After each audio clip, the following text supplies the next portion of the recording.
Hey guys, what's going on? Welcome back to my channel. Today we are going to be talking about 10 property investments. I just bought property about 2.5 years ago, and I have learned a lot since putting in things and building up my community, and I've put down some costs that I want to share with you guys about how much it was to start all of this and put all of this together, and the reasons why I did it and the reasons why they are good investments. And just in case you guys are in search for land, you guys can maybe pick up a tip or two from this video. Let's get to it. Okay, let's start with number 1. I planted 10 Thuja green giant trees. I planted them along the street to form basically a privacy wall. This cost me $181, and I bought them from fastgrowingtrees.com. I'm going to be linking their store in the description below in case you guys want to check out any of their sales or their deals on their trees and plants. I did this because it's such an open space. You can see my mobile home from the street as you turn minutes away, and I don't want that, so I felt it was going to be a good investment. Even though the trees are only going to grow 3 to 5 feet per year, they will eventually form a privacy wall in that area. You have to start somewhere, so when you plant a tree, it's going to start small and it's going to take years for it to develop. I feel this was a great investment. It was only $180, and yeah, we're going to see how they do. They've grown pretty tall since I first gotten them, and a couple things happened with a couple of those trees, so I had to get them replaced, but the company was nice enough to do that for me. They kind of died, so they were just replaced. So they are smaller than the other ones, but pretty soon I will have that. Let's do number 2. I also planted several fruit trees. This cost me about $500.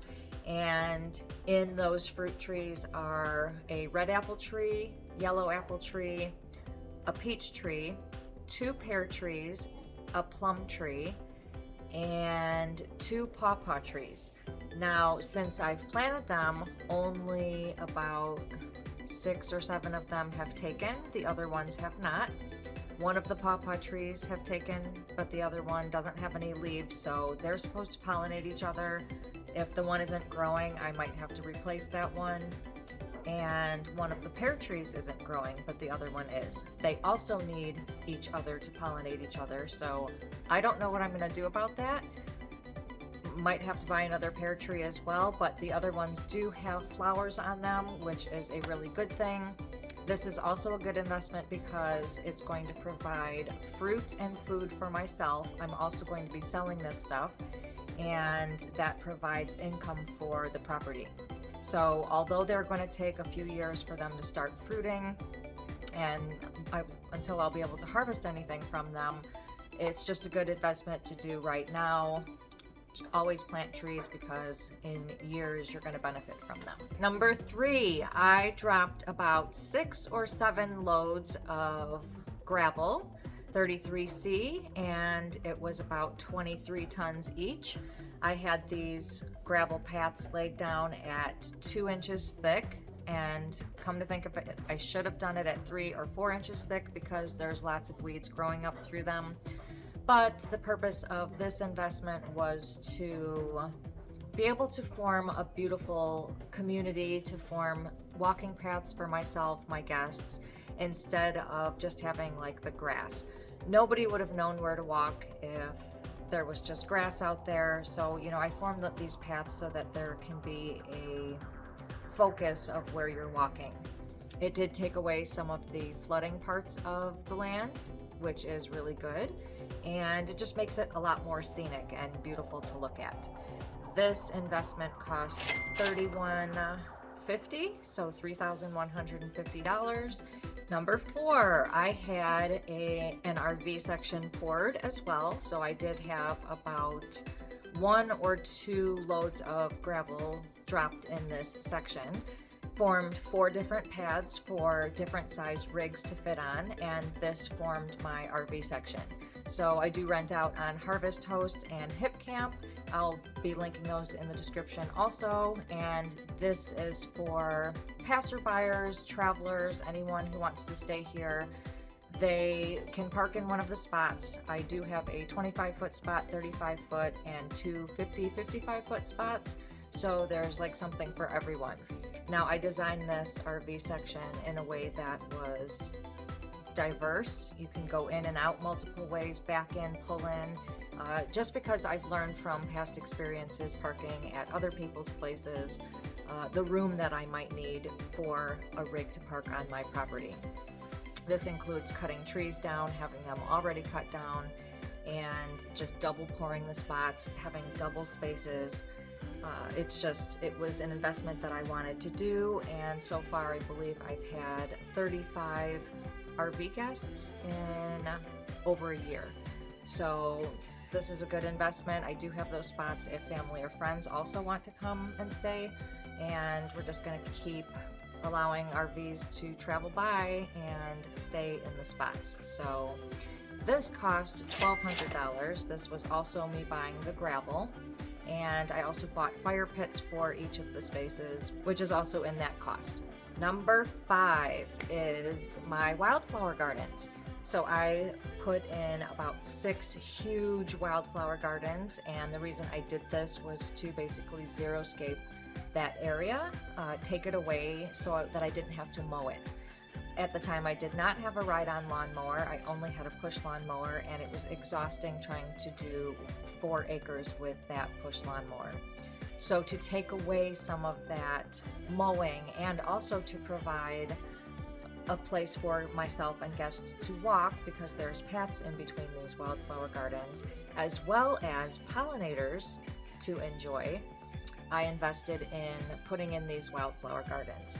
This costs about $856, and it was about 150 landscape timbers that I got from, I believe, Lowe's. They were like $4.58 each, and I ended up hiring someone to help me put those down. We formed gardens and pathways, and soon after that, the handyman helped me by letting me borrow his tiller.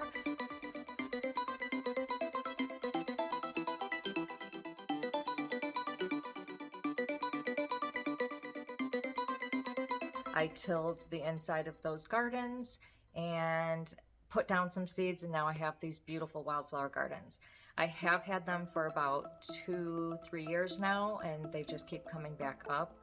They are a little bit of work and a little bit of maintenance, but it's a lot less maintenance than having to mow every 9 days in the spring and summer. Number 6, I decided to put my house on Airbnb, and I switched out my compost toilet for a regular flush toilet for the guests.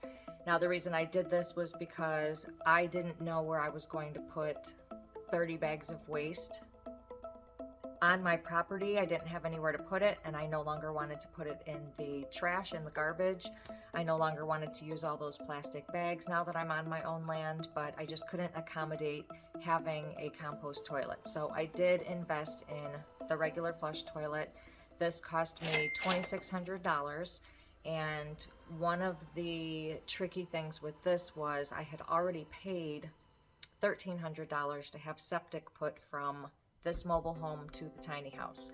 But because the pipes were too small for toilet paper to fit through, I couldn't just have the toilet switched out. I had to also have the septic redone. So that's in that $2,600. I had to invest in it, and yes, I made it back in like a month with renting to everyone. So it was a good investment, and when I have more rentals built and I move back into the tiny house, I do have the option to switch it back to the compost toilet or keep the regular flush toilet there, because now they have 3-inch pipes and it's going into my sewer system, so why not keep it?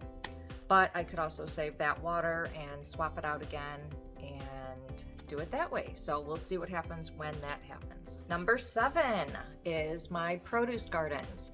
So last year I had 4 different gardens, and it was in this little bitty section. None of it really worked out. The watermelons did, the zucchini and the cucumber did, but nothing else really worked out. So I knew that since I was still xeriscaping my land, I wanted to build a bigger garden area. So $1,550 later, I bought stakes, I bought tarp, I put together a bunch of different gardens and ended up buying seeds. Everything that's in that garden section, including the greenhouse, this all was over $1,500, but it's a big investment because now I don't have to buy all of those things that I'm growing at the store. I could just pick them from the garden, and eventually I'm going to be selling all that stuff. Number 8 is my ride-on lawnmower. Now, before I had this ride-on lawnmower, I only had a weed eater and a push lawnmower. And like I said before, I was doing 4 acres with both of these things. It would take days and days and days because the battery only lasts for an hour, and it was way too much. The heat played a part in it. I didn't want to be outside that whole time. The rain plays a part in it, so my neighbor was coming over and he was using his ride-on lawnmower and his zero turn to mow the lawn, and I was hiring people, and it was just costing a lot. So instead, I decided to invest in a riding lawnmower, $1,780.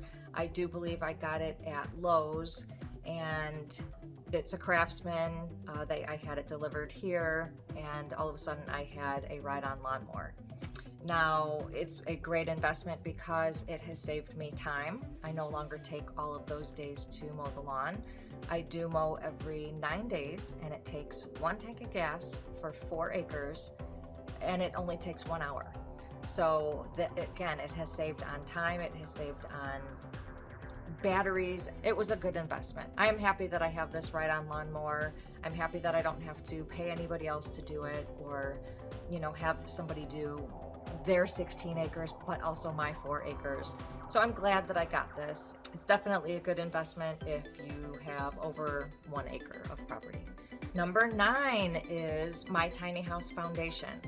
When I first planned on going tiny, I didn't know if I was going to be parking at a campground on somebody else's land, but I did know that before I purchased land, I wanted to invest in having a foundation poured before I got to that land so that I had a secure, steady, sturdy, proper place to put the tiny house. I didn't want it to be on the dirt and the grass and deal with the elements and rain and sinking into the ground. I just wanted it properly done for the first time, and this is also just in case I didn't move the house. So it is hurricane strapped to the ground on that foundation, and it's been level and straight ever since. I haven't had any problems with it sinking into the ground. It's not on a hill, it's perfectly level. This foundation cost me $3,000, and it was just a really good investment. So if you guys are buying land to put your tiny house on, I suggest the foundation. And last but not least, number 10, a good investment for the property would be my chickens. Having my chickens has cost me well over $3,000 or $4,000, and this includes all of their feed, their feeders, their bedding that I put on the floor, any type of medicine, vet bills, treats, any type of fruits or vegetables that I buy them at the store that I didn't get from my garden, as well as their coop. Their outside pen is actually a dog kennel that I got from, I think, Home Depot or Lowe's, and that was a good $400, if not like $700 or $800, and that was also put up before I moved on my property. Not only do my chickens provide me with peace and company, I do have 21 chickens. They also provide the farm fresh eggs. So I do sell the farm fresh eggs. Granted, they are only $3 per dozen, and I am not making all of that money back, but I do gift each Airbnb guest 6 eggs in their welcome basket, so it's kind of a perk for staying at the homestead. You get to try these farm fresh eggs, and you have an option to buy more. And even the townspeople appreciate them because I do also sell them to the town. I also gift them to my family and friends when they are here. Although I do not eat meat, I am a vegetarian. Some people do invest in chickens to raise for meat, so this is another option if you are getting chickens, not only for eggs, but also for the meat. That was 10 smart, affordable property investments that I have utilized around my property. I'm sure there are a lot more things that I could come up with where I saved on. I hope you guys liked this video. If you did, please give it a big thumbs up, and don't forget to hit that subscribe button below and click the notifications bell so you can receive a notification every time I post a new video, which is every Sunday. Thank you guys so much for watching. I will see you in the next video.